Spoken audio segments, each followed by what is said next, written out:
50. jubilarni put i ove godine za svoje djelatnike na Bjelolasici organizirao Agramijadu, zabavno sportsko druženje za svoje djelatnike. Ljudi se u stvari ne znaju.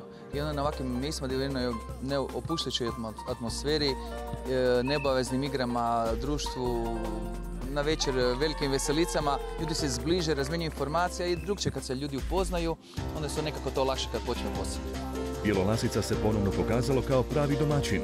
Vedro raspoloženje, uz jak i pomno njegovan korporativni duh prisutnih, savladalo je i promjenjivo vrijeme. Ovakav tip druženja je u biti vrlo koristan za same djelatnike, ali na neki način potiče i nekakvu motivaciju, pa čak i nekakvu internu komunikaciju djelatnika, jer imaju priliku i tu da se i upoznaju, međusobno druže i na neki način sudjeluju u tim timskim sportovima koji na neki način mogu biti i oblik team buildinga i način razvijati se njegova suradnja.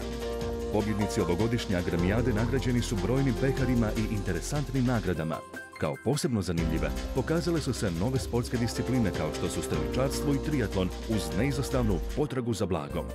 U tvrtkama koncerna Agram uposleno je više od 3000 ljudi, dok najveći broj djelatnika radi u 7 osiguravajućih društava koja djeluju na tržištu Hrvatske i Bosne i Hercegovine.